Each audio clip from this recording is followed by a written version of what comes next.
व्यक्ति पर्याय को देख रहा है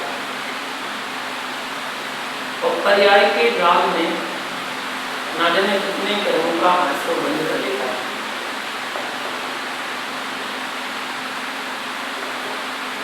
यदि आप मोक्ष मार्ग में लग रहे हैं या मोक्ष जाने की इच्छा रखते हैं तो पर्याय के मान में तेरा मान कहाँ है?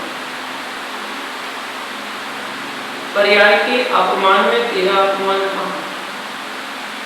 माला पड़ी तो पर्याय में, उतरी तो पर्याय में, पर्याय से ही उतरी है। इस पर्याय के मान अपमान में लीन होकर तुम भगवान आत्मा का अपमान क्यों कर रहा है? पर्याय का अपमान पर सापेक्ष हो सकता है, पर्याय का सम्मान पर सापेक्ष हो सकता है, परंतु निज का मान, निज का अपमान पर सापेक्ष नहीं है। किसी ने यदि आपके गले में चरण पादुका की माला डाल दी, लेकिन वह चरण पादुका की माला आपका अपमान नहीं करेगी कि तुझे नरक में डाल दे, लेकिन तूने उस पर गुस्सा की तो तूने महान अपमान किया, तूने आत्मा को नरक में भेज दिया। तेरे से बड़ा अपमान करने वाला और कौन मिलेगा? अपनी ही आत्मा को नरक भेज रहा है।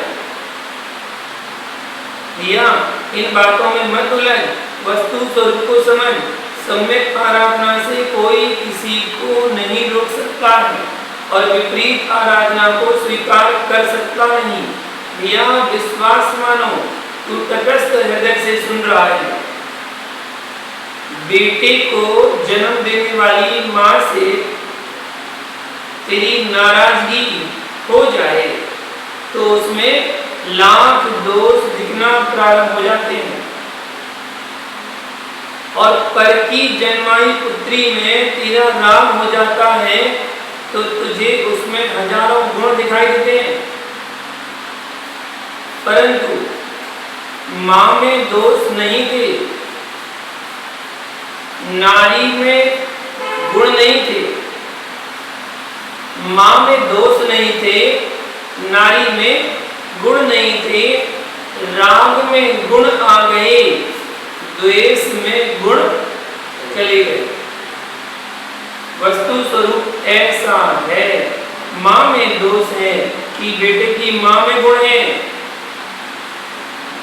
अपनी माँ में दोष है या आपके बेटे की माँ में गुण है। इसमें सत्य क्या है?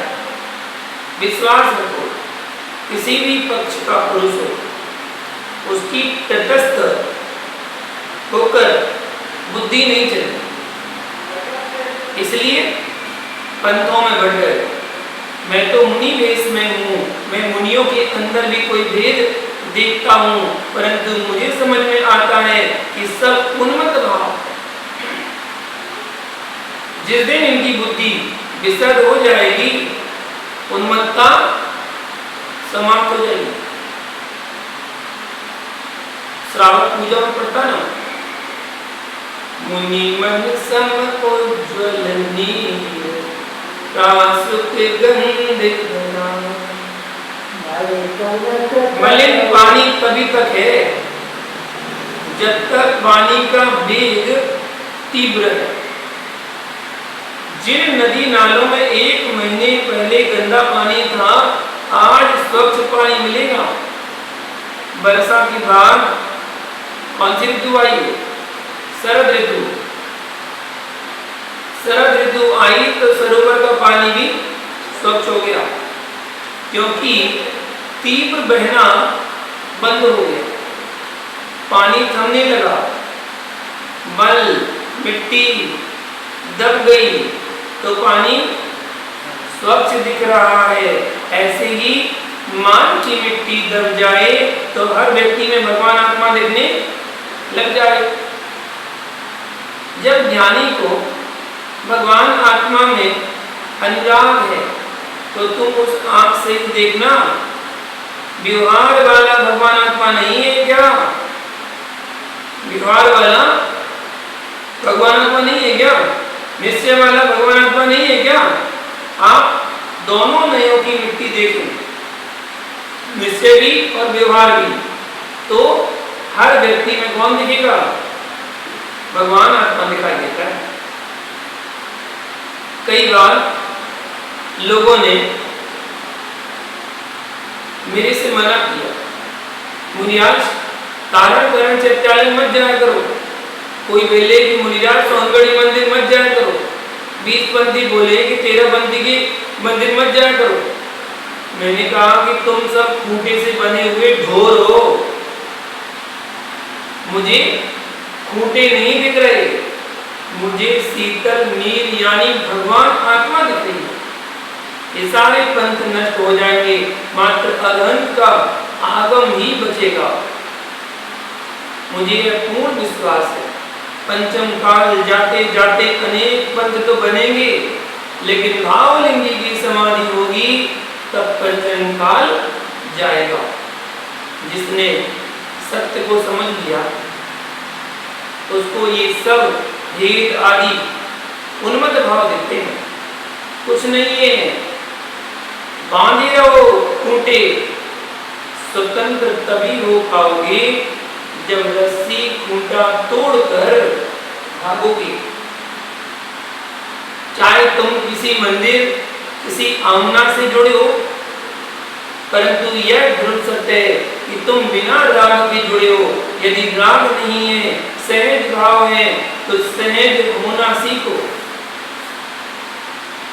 मनुष्य पर्याय में स्वतंत्रता की अनुभूति नहीं ले पाए तो तुमसे बड़ा अज्ञानी जगत में और कोई नहीं है। धिक्कार हो, बैल हो, सांड हो, कोई त्रियंच हो, पराधीन होकर बंधा है, दूसरे के अधीन होकर बंधा हुआ है। लेकिन तुम कैसे जीव हो जो स्वाधीन होकर भी पराधीन हो रहे हो? क्या यह जीवन है? क्या यह जीवन है? लेकिन मैं तो स्वाधीन जीवन जीने मात्र के लिए मुनि बनाऊं, ना किसी से राग, ना किसी से द्वेष। ओम शांति। जीवन जियो। पिंजड़े के तोते सा जीवन जीना क्या जीना? पिंजड़े के तोते को सोने की कटोरी में काजू किशमिश की खीर खिलाई जाती है, तब भी उसे आनंद नहीं देती। यदि काजू किशमिश की खीर देखकर पंच के पिंजरे में उलझ गया तो आम की डाली में बैठकर स्वतंत्र होकर तोते को आम खाने में जो आनंद आता है वह पिंजरे की खीर में आनंद नहीं आता। जिसको निर्वाण की प्राप्ति करना है वह पंथों आमनाओं की कटघरे से निकलकर स्वानुभूति की डाली में बैठकर आत्मरस का पान करे। यह है ध्रुव समय सार। इस ग्रंथ में किसी आमना का वर्णन नहीं है, किसी पंथ का वर्णन नहीं है, किसी संप्रदाय का वर्णन नहीं है। रागी जो बैठकर पूजा कर रहे वे खड़े नहीं हो पा रहे, और जो खड़े होकर पूजा कर रहे वे बैठ नहीं पा रहे। इन रागियों से बात ही नहीं करना, तुम तो यह देखो कि पूजा कर रहे कि नहीं कर रहे। वो बैठकर कर रहे कि खड़े होकर कर रहे, वो बात अलग। पूजा कर रहे तुम तो आगे बढ़ो। अब ठीक है, जिनके शरीर में ताकत है सो खड़े होकर कर रहे, सो करने दो, परंतु दूसरे को परेशान मत करना। अब तुम 80 वर्ष की वृद्ध से कहने लगो कि हमारे मंदिर में खड़े होकर पूजा करने का नियम है। 80 वर्ष की कोई व्यक्ति से बोलो कि हमारे मंदिर का नियम है खड़े होकर पूजा करने का, अरे नियम युवा के लिए है, वृद्ध के लिए नहीं है। तुम तो यह देखो कि वे 80 साल में भी पूजा करने आ रहे हैं। जब तक धर्म में अनेकांत दृष्टि का समन्वय नहीं रखोगे तब तक धर्म समझ में नहीं आएगा। उम्र देखकर साधना करवाई जाती है। प्रवचन सार जी ने कहा है 80 साल के मुनि को देखकर 30 साल का मुनि ऐसे ना बोले कि ये बैठकर कर रहे हैं सो मैं भी करूंगा। ये देखकर ये ना बोले कि ये बैठकर कर रहा है तो मैं भी देखकर करूंगा। वो 30 साल का है इसलिए खड़े होकर सामायिक कर 80 साल के वृद्ध साधु को परेशान मत करना। इन बूढ़े हाड़ों में भगवान आत्मा का कैसे सम्मान नहीं होता। पिता और माँ की बुद्धि एक साथ मिल जाए, पिता और माँ की बुद्धि एक साथ मिल जाए उसका नाम है महात्मा। उसका नाम महात्मा होता है। पिता डांटता है और माँ पुचकारती है, माँ डांटती है तो पिता पुचकारता है, तब बेटे का जीवन अच्छा चलता है। राग को छोड़ पाना घनघोर तपस्या है। एक विषय आपके मस्तिष्क में आ जाए तो आप भी वैसे ही जियोगे जैसे मैं जी जाऊं। इस भवन में बैठकर सभी लोग अपने आप को जैन मानते हैं। यहाँ तत्व प्रेमी जीव बैठे हैं, लेकिन जैसे ही जीव अपने अपने आमनाओं के स्थान पर पहुंचते हैं तो अनेक रूप में हो जाते हैं। अपनी अपनी आमनाओं से हटकर अपने अपने घर पहुंचते हैं तो ये जीव अपने माता पिता के भी नहीं होते। फिर जिस कमरे में रहते हैं उस कमरे के हो जाते हैं। उस कमरे में भी जब तक बेटा बेटी पत्नी है तब तक उन सबका है। वे परे हो जाएं तो उनका भी नहीं रहता। और जब शरीर में कोई फोड़ा हो जाए तो उस हिस्से का नहीं रहता। अपने अच्छे हाथ को तो देखता है लेकिन जहां फोड़ा हो गया है उससे गिलानी करता है। फिर तू है किसका? विचार नहीं विषय कि तू है किसका। स्वयं के शरीर में ही एक अंग गलने लग जाए तो गलित अंग को देखकर उस पर प्रीति नहीं रह पाती है। ये अंगुली खराब लग रही है, जब सुबह शुद्धि करने जाता है तो जब तक धोने लेता तब तक यूं दूर किए रहता है। जैसे तेरा हाथ ही ना हो ऐसे उसको दूर रखता है, चाहे वह स्वयं का हाथ ही क्यों ना हो। अशुभ क्रिया करे तो उससे स्वयं का अच्छा काम नहीं करता। जब स्वयं का वायु हाथ स्वयं की गंदगी को साफ करता है उस समय तू बाएं हाथ को कैसे देखता है? अरे यह सामग्री दूर रखो, मेरे हाथ गंदे हैं। हाथ गंदे होने पर जब तू अपने हाथों को ही बिल्कुल विपरीत देखता है, उसको दूर रखता है, तो जिनके स्वयं के मन गंदे हैं वे उनको मोक्ष मार्ग से दूर किए हैं। ऐसा विषय मेरे अंदर से उद्घाटित हुआ है। कई बार ऐसे समाचार मिलते हैं कि मुनिराज से बोल देना कि इनके प्रति भी अनुराग रखो, उनके प्रति भी अनुराग रखो। भैया तू मेरा भी नहीं है, मैं तेरा भी नहीं हूं। अब परम शुद्ध सत्य सुनो पंडित जी, आपके बेटे की माँ है, जिस घर में बेचारी काम कर रही है उस घर में उसने माँ की आंचल का पान किया नहीं, आंचल का पान दूसरे घर में किया और काम दूसरे घर में कर रही है। यह घर उसका है कि वह घर उसका है? जिस घर में रह रही है काम कर रही है वो घर उसका है कि जिस घर में पैदा हुई थी वो घर उसका है? यह घर उसका है जिस दिन तेरी शादी होकर आ रही थी, उस दिन तू क्या कर रहा था? ढोंग कर रही थी। जब कह रही है कि ये घर मेरा है, तो जिस दिन विदाई होकर आ रही थी तो क्या ढोंग कर रही थी कि मुझे घर छोड़कर जाना पड़ रहा है? अगली बार जब वापस आई तो 15 दिन में कहने लगी, क्या माँ घर जाना है? अब बताओ तुम किस घर की हो? कभी उस घर को अपना कहती थी, कभी इस घर को अपना कहती है। राग हटाकर देखो कौन सा घर किसका है, कौन सा घर इसका है। जब जीत का मरण होगा तब ना इस घर के लोग साथ देने आएंगे और ना उस घर के लोग साथ देने जाएंगे। बस यही कहना है इन ज्ञानियों से। चाहे वे 13 हो, 20 हो, समैया हो, सौंगणी हो, श्वेतांबर हो, मुनि भक्त हो,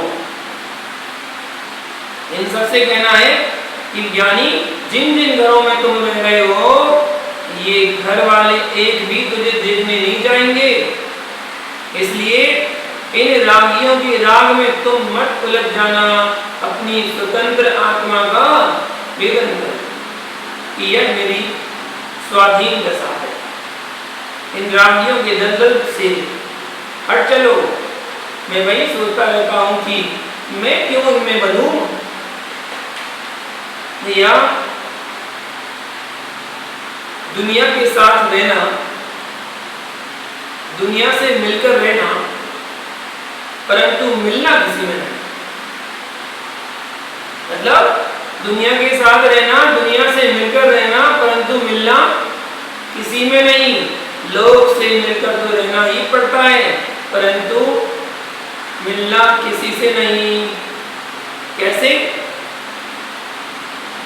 जैसे अंगूठी में नग, नग ने अंगूठी की शोभा बढ़ा दी, अंगूठी में नग लगा लिया, अंगूठी की शोभा बढ़ा दी। अंगूठी वाला सोच रहा है कि मेरा नग कितना सुंदर लग रहा है।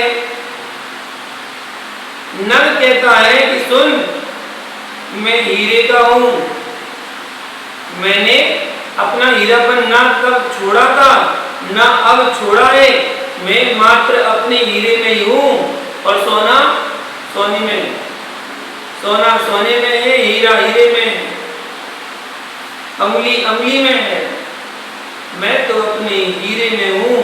ऐसे ही भैया जीव समाज में रहे, देश में रहे, पंथों में रहे, संतों में रहे, परंतु हीरा बनकर रहता है। कैसे बनकर? हीरा बनकर रहता है। मैं तो मैं हूं। तुम्हें अपना हमें मानना हो सो मानो, तुम्हें मानना है सो मानो, लेकिन हम तुम्हें अपना मानते ही नहीं है। दादा आपको मानना है सो मानो। इन माताओं से पूछो हृदय से लगाए सोने को, ये अंगूठी की शोभा है कि अंगुलियों की? सत्य बताओ, ये अच्छे लग रहे हैं, जितने भी साधु हैं सब अच्छे लग रहे हैं कि ये अच्छे लग रहे हैं। श्रावक एक तरफ साधु है और एक तरफ श्रावक है। बताइए साधु अच्छे लग रहे हैं या श्रावक अच्छे लग रहे हैं? भैया रागी थोड़ी अच्छे लगते हैं। अच्छे कौन लगते हैं? सभी का कहना, वैरागी ही अच्छे लगते हैं। कपड़े उतार देना बहुत कठिन नहीं है, घर छोड़कर बाहर चले जाना कोई बड़ी बात नहीं है, देश छोड़ना कठिन नहीं है, देश छोड़ना कठिन नहीं है, परंतु भीतर में बैठा सांप्रदाय का राग छोड़कर बैठना बहुत कठिन है। अंदर जो सांप्रदाय का राग बैठा है वो छोड़ना कठिन है। जगत में ऐसे भी जीव हैं जिन्होंने अपनी मुनि पर्याय के पूरे काल को जो स्वानुभूति की अनुभूति में जाना चाहिए था, उन्होंने फूल पत्ती पानी ईंट चूने में नष्ट कर डाली। कपड़े तो उतर गए पर वही नहीं उतर पाया। जब तक यह नहीं उतर रहा है तब तक जिसकी चर्चा इस ग्रंथ में चल रही है वह मिलने वाला नहीं है। जिस संप्रदाय में तूने जन्म लिया उसी की पुष्टि में लग गया तो तूने अभी सत्य को जाना ही नहीं। विश्वास ना हो तो मारी जी से पूछो, अनंत भाव धारण करते रहे, जब बुद्धि सुलटी सिंह की पर्याय में सम्यक हुआ तब महावीर बन गए। तब समझ में आ गया कि जहां मैं जीता रहा हूं वह मेरा जीवन ही नहीं था। मेरा जीवन तो पारदर्शी स्फटिक वत है। अभी बहुत तपस्या करना है, जीवन में मुनि भी बनो तो ऐसा मुनि बनना कि कहीं किसी से बनकर नहीं रहना, परंतु जिनवाणी से छूटकर भी मत रहना। अनेकांत से बोलो, नहीं तो स्वच्छंदी हो जाएगा। जिनवाणी से खुलकर मत चलना और कहीं खूंटे से बनकर भी मत चलना। जो नए के पक्षपात से शून्य है वही समय सार है। जो पक्षों से अतिक्रांत है वह समय सार है। जो पक्षों में लीन है वह पंखों के बीच में पक्षी तो हो सकता है लेकिन समय सार नहीं है। निर्जरा को प्राप्त होना चाहते हो तो पहले अपने भावों को निजीर्ण करो। तुम्हारे भावों में जो पंथों के नए नए कोपल आ रहे हैं उन्हें निजीर्ण करो।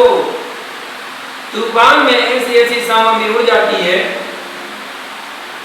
जिसको कभी सोचा नहीं जाता। ऐसे ही जब वितरागता का सम्यक तूफान चलता है तब मिथ्यार्थ के भवन भी उड़ने लग जाते हैं।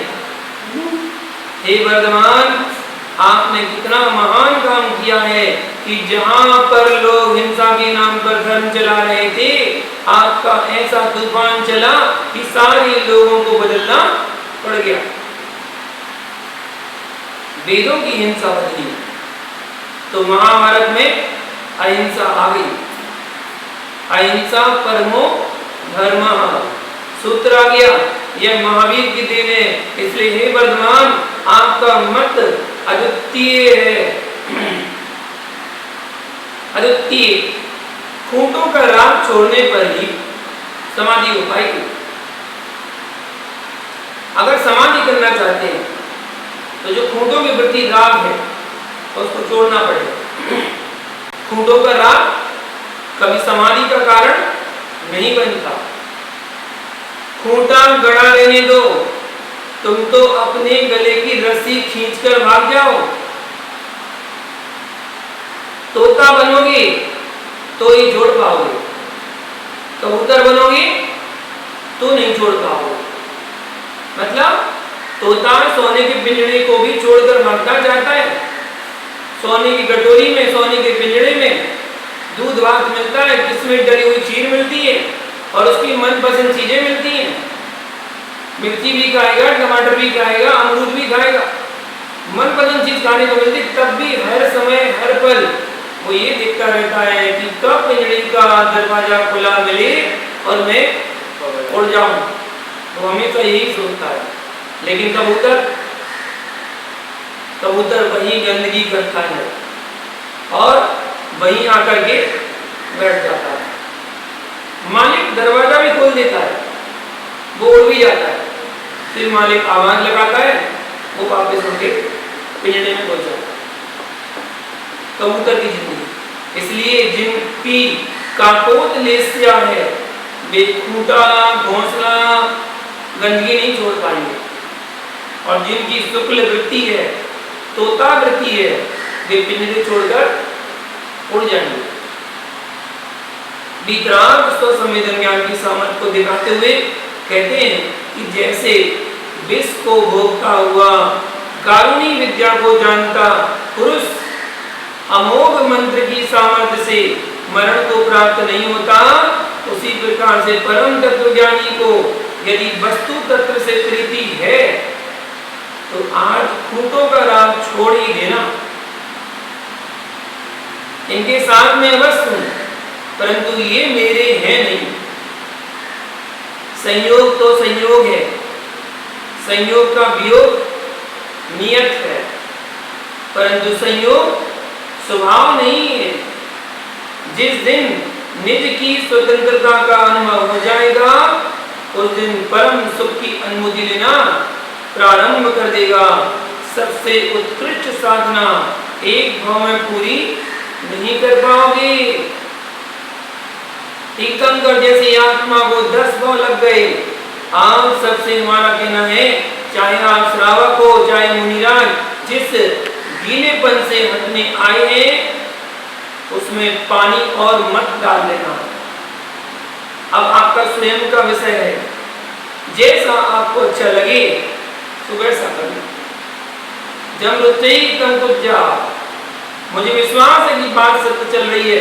यदि ध्रुव सत्य है तो आज से राग का पानी डालना बंद कर देना। अमोघ मंत्र की सामर्थ्य से जैसे वैद्य मरण को प्राप्त नहीं होता, उसी प्रकार शुभ कर्म के फल को भोगते हुए भी निर्विकल्प समाधि, लक्षण भेद ज्ञान, अमोघ मंत्र से वह कर्म के बंध को प्राप्त नहीं होता। इस प्रकार ज्ञान शक्ति का व्याख्यान यहाँ पर पूर्ण हुआ। आगे वैराग्य की सामर्थ्य कैसी होती है उसके बारे में कल जानेंगे। आजकल इतना नहीं है। और पार्श्वनाथ भगवान की